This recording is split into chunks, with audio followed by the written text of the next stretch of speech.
Well, let me tell you, there are certain reasons for everything. Everything. Now, if LeBron James goes to the NBA Finals this year, people who gamble will make a pretty penny. They would make a very pretty penny this year. So, the Vegas odds tell you something is not going to happen. An anomaly. Especially in the NBA. Don't trust it. What's usually always appears to be is always is when you're talking about the NBA.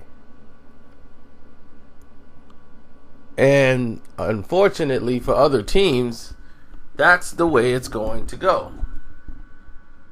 Now, the way we look at it is a little different. You look at the talent, you look at how the league treats this talent,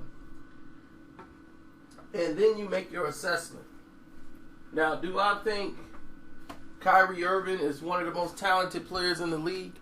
Absolutely. Injury has normally been his kryptonite. His downfall in his career has been holding him back.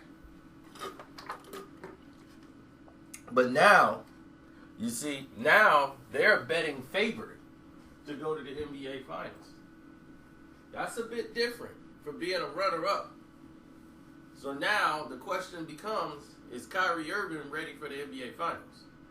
Because that's where your mindset at. Anything less than the NBA Finals is a failure for the Boston Celtics this season. Of course, he didn't like his name in trade rumors. He was ensured by the Boston Celtics that he would not be moved.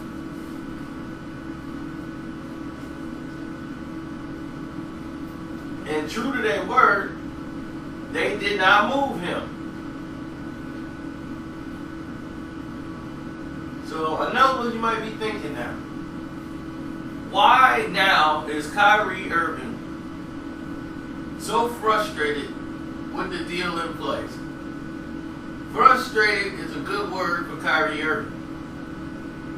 And he is frustrated because they're not aggressively talking about an extension for him in the offseason as he was led to believe when he came there. They wanted to wrap him up, make the team Kyrie's team, and build it around him. Danny Ainge and the rest of the team, the staff members of the Boston Celtics, made it appear to him that this would be the case. He would not have to worry about anything other than just play ball. You don't have to worry about being traded. You have a home here in Boston.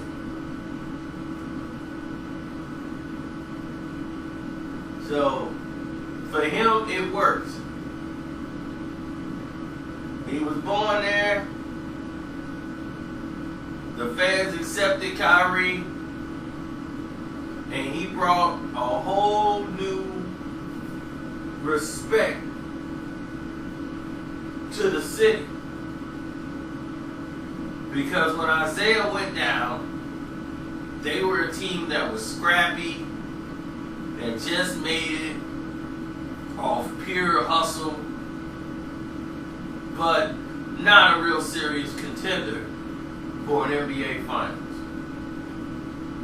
Even with Isaiah Thomas scoring all of the points and the majority of the points, you just knew this team was not going to get there with them, with that team. With the personnel that they had, they could not vie for an NBA title.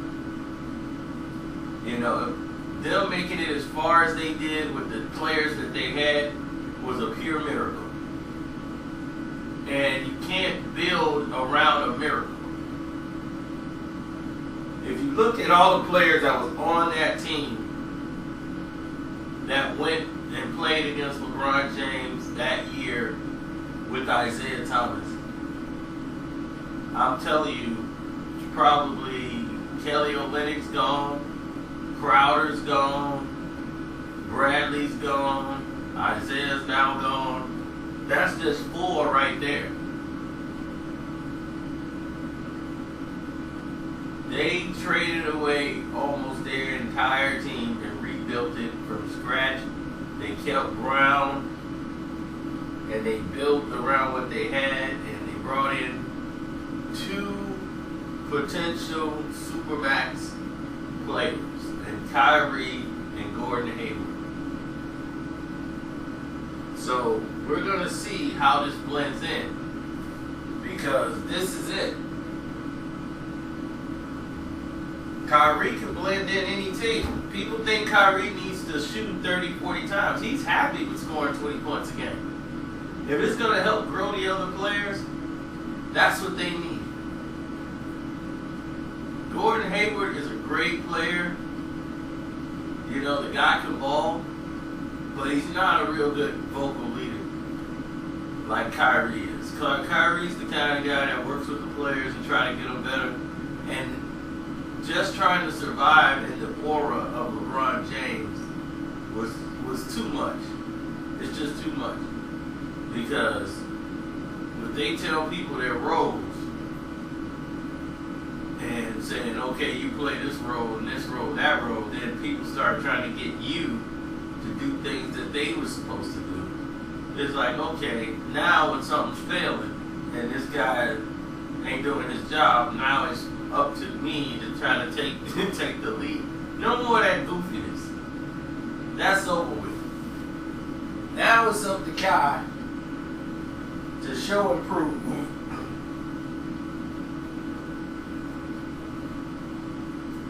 Kyrie Irving can now show and prove. And that's all you need.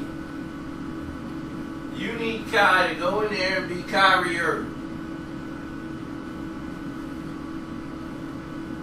Now he can mold these young guys. And people are like, oh, they're going to have problems going back to the way it was. No. They don't. Tatum was starting last year. He started as a rookie. Ain't nothing changed. Ain't nothing changed. Gordon Hayward will be a starting point guard. The starting 2 guard will be Kyrie Irving.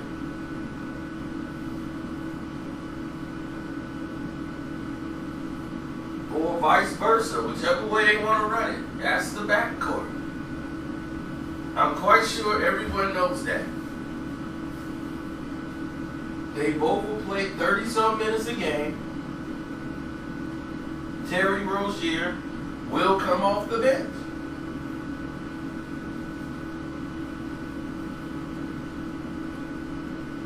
He did well in the playoffs. He really did, but he struggled in certain games.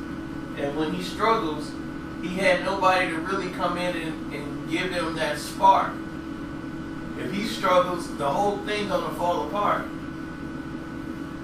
And he struggled in Game 7. He just fell apart.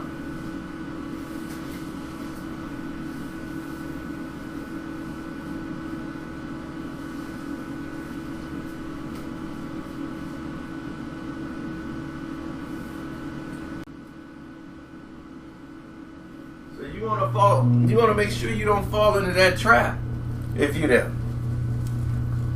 If you're the Boston Celtics, this is not the trap you want to fall in. The outside media weighing and starting a war that doesn't even exist. So if you're Kyrie, you got to get your team ready for that. Get them ready for that NBA Finals.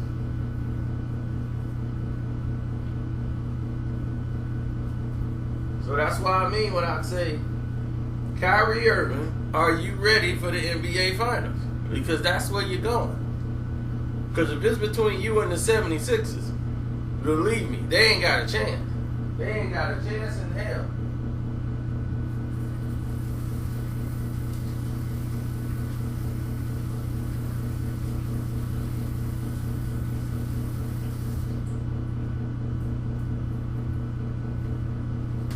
I don't know why fans and other people alike start believing in the doggone 76ers, but they out their mind.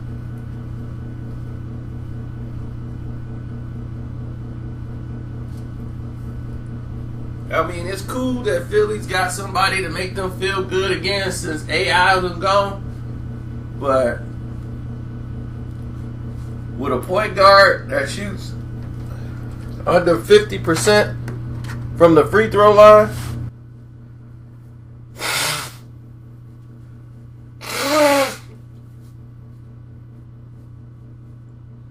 and shoot even less from the field, oh, buddy. You ain't going to no NBA championship. I'm sorry.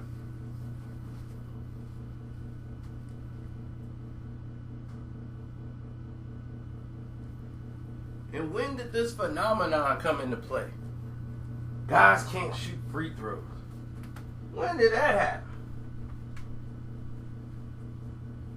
Seriously. When did that become the norm? Guys can't shoot free throws. That whole thing to me is silly. But anyway, do you agree on anything that I spoke today? Let me know. It's your boy Carcino. I'm out.